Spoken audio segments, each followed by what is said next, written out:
तो बहुत लोगों के मन में ये होगा, मैं एक्चुअली उल्टा खड़ा हूँ, सूरज मेरे पीछे है। हाँ, तो बहुत लोगों के मन में ये होगा कि भाई रशिया का इमिग्रेशन कैसे क्लियर किया जाए। आसान है, लेकिन कभी कभी ऐसा हो जाता है कि इंडिया से लोग डिपोर्ट हो जाते हैं, क्योंकि रशियन इमिग्रेशन को लगता है कि ये जो भी पर्पस बता रहा है यहाँ पे आने का, कोई भी जेंडर का हो सकता है, वो शायद सही ना हो। मैं अभी येकेटेरिनबर्ग में हूँ, मेरी रशिया सीरीज़ चल रही है। मुझे लगभग 15 दिन से ज़्यादा हो गया रशिया में, और मैं बहुत इन्जॉय कर रहा हूँ। यहाँ के लोग बहुत अच्छे हैं और सब कुछ बहुत बढ़िया है। खाने की बहुत शिकायत तो करते हैं, लेकिन खाना इतना भी टेस्टलेस नहीं है, अच्छा होता है। ज़्यादा मसाले नहीं यूज़ करते हैं लोग, लेकिन सही है भाई। सॉल्ट और ब्लैक पेपर यूज़ करते हैं कभी कभी। तो रशियन इमिग्रेशन क्लियर करना कोई बहुत बड़ी चैलेंज नहीं है। मुझसे बहुत सारे सवाल किए थे उन्होंने। पहला सवाल तो यही था कि क्यों आए हो, तो पर्पस तो बता दो। मैं तो टूरिज़्म के लिए आया हूँ, तो मैंने बता दिया। अच्छा, दूसरी चीज़ उन्होंने पूछा कहाँ रुकोगे, तो पहले से होटल बुकिंग्स करके रखी थी।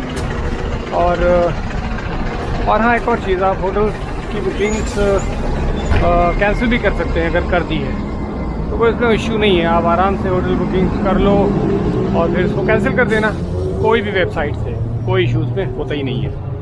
अच्छा, दोबारा वो पूछते हैं, उनका तीसरा सवाल यही होता है कि do you have enough money.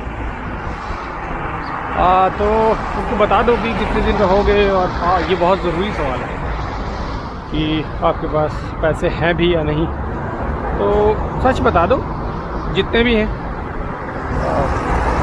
और कैसे रहोगे वो सब बता दो। इसमें कोई रॉकेट साइंस नहीं है। सच बोलोगे तो शायद कन्विंस हो जाएं, अगर झूठ बोलोगे तो एक झूठ को छुपाने के लिए बहुत सारे झूठ बोलने पड़ेंगे, और फिर गड़बड़ा जाओगे, और फिर वो पकड़ लेंगे और तुमको डिपोर्ट कर देंगे। तो भाई ये सब मत करो। और हाँ, अपना जो पर्पस बताने आ रहे हो वही करना। ये नहीं कि ये मेरी वीडियो देखने के बाद, ट्रेनिंग लेने के बाद बॉर्डर वॉर्डर इधर उधर डंकी मारो ये मत करना। अगर ये करने वाले हो तो वीडियो छोड़ दो अभी, और फिर फंड्स अपने बता देना। कुछ कैश रख लेना, कुछ चाहो तो कैश रख लेना, चाहो तो ATM कार्ड रख लेना। अगर क्रेडिट कार्ड है तो बहुत बढ़िया है, क्योंकि क्रेडिट कार्ड अगर है तो रेटिंग यानी बहुत बढ़िया होगी। तो एक चीज़, एक पॉजिटिव चीज़ है क्रेडिट कार्ड के साथ कि अगर क्रेडिट कार्ड है तो इसका मतलब आप कमाने वाले नागरिक हैं अपने देश में। मैं आ कहाँ गया? मैं येकेटेरिनबर्ग के सिटी सेंटर में घूम रहा हूँ। मुझे अभी एक्चुअली नहीं पता कि मैं कहाँ पे हूँ, लेकिन फिर भी मैं घूम रहा हूँ। तो हम लोग थे अपने लगभग आखिरी स्टेप पे। आखिरी स्टेप क्या है? Return flight. तो भाई रिटर्न फ़्लाइट एक तरीका है कि अगर आप इंडिया से वापस जाने वाले हैं अपने देश, तो रिटर्न फ़्लाइट तो करनी ही पड़ेगी, और पहले करोगे तो सस्ती भी पड़ेगी। अचानक जब करनी पड़ेगी तो वो बहुत महंगी पड़ती है भाई, 4 गुना फ़्लाइट के दाम हो जाते हैं। तो अगर एक देश ही घूमना है तो कर लो रिटर्न फ़्लाइट, क्योंकि अगर नहीं है तो फिर उनको शक पैदा ही होता है। क्योंकि मुझे रशिया से, मैंने एक्चुअली प्लान किया था कि रशिया से मैं इंडिया एक बार में वापस ना आऊँ, तो मैंने रिटर्न फ़्लाइट एक्चुअली बुक की थी, लेकिन फिर उसको कैंसिल कर दी। उनको दिखाने के लिए बुक की थी, रशियन इमिग्रेशन को वहाँ पे दिखाया भी, कुछ नहीं उन्होंने देखा, बस ठीक है। 4 चीज़ें भाई देखी,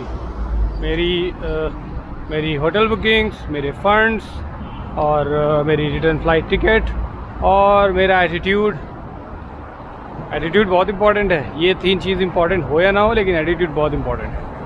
एटीट्यूड से ही सब डिपेंड करता है। तो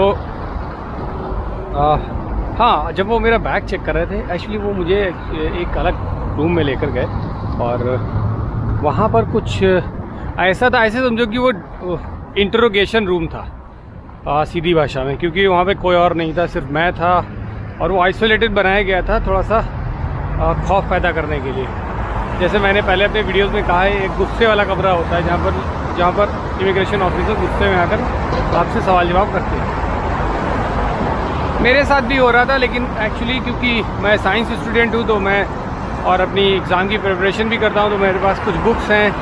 मुझे साइंटिफिक बुक्स और इकोनॉमिक्स की बुक्स पढ़ना पसंद है, भले वो एग्ज़ाम से रिलेटेड हो या ना हो। तो मेरे पास एक्चुअली रॉबर्ट कियोसाकी की रिचार्ज पड़ी हुई थी। तो हुआ ये कि जब वो मेरे बैग चेक कर रहे थे तो उसमें उनको वो बुक मिल गई, तो बड़े खुश हो गए।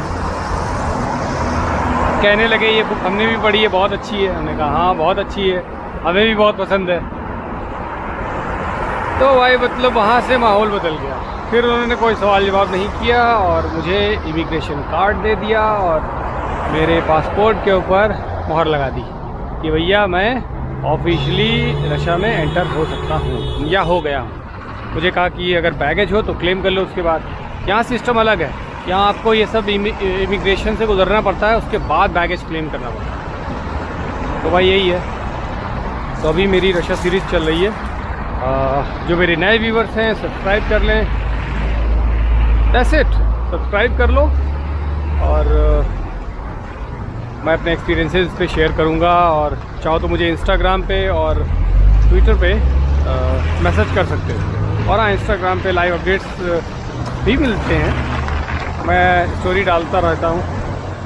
एक्चुअली मैं डाल नहीं पाता हूँ स्टोरी रेगुलरली, क्योंकि यहाँ पर डेटा बहुत महंगा है, मोबाइल डेटा। हाँ, ब्रॉडबैंड बहुत सस्ता है, लेकिन मुझे मिल जाता है वाईफाई कहीं ना कहीं। लेकिन यहाँ पे भाई बर्गर किंग और KFC में तो ना, मैकडी में कहीं वाईफाई नहीं था। तो ये बड़ी स्ट्रेंज चीज़ मुझे लगी। इंडिया में तो होता है, लेकिन वहाँ नहीं था। और रशिया के बाद जो देश में जाने वाला हूँ, वहाँ पे भी एक्चुअली इमिग्रेशन क्लियर करना थोड़ा सा टफ होता है। बहुत चर्चित जगह है और यूरोप की ही है।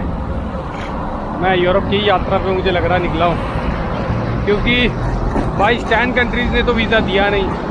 मैं एक्चुअली तो स्टैंड कंट्रीज़ को विज़िट करना चाहता था यहाँ से, क्योंकि लैंड बॉर्डर्स हैं, इजी होगा, थोड़ा सस्ता पड़ेगा और एक बार में मैं देख भी लूँगा। लेकिन आजकल के दौरान टूर करना बहुत महंगा है। एक तो फ़्लाइट बहुत महंगी हो गई है और मुझे समझ में नहीं आ रहा क्यों, क्योंकि फ़्लाइट फुल चल रही हैं। जिस फ्लाइट से मैं आया था वो लगभग पूरी भरी थी। एक सीट भी और अगर लेते तो वो खड़े रहता। मजाक कर रहा हूँ, लेकिन प्लेन में कोई खड़े ट्रैवल नहीं करता है, सीट होती है। और भाई ये येकेटेरिनबर्ग है मेरे पीछे। यहाँ पर कुछ शानदार आर्किटेक्चर है जो मुझे पता नहीं कि क्या है। हाँ, मुझे यारोस्लाव भी बताया था ये कुछ बच्चों का सेंटर है, बच्चों के लिए। यहाँ पर बच्चों के लिए बहुत सारी चीज़ें हैं।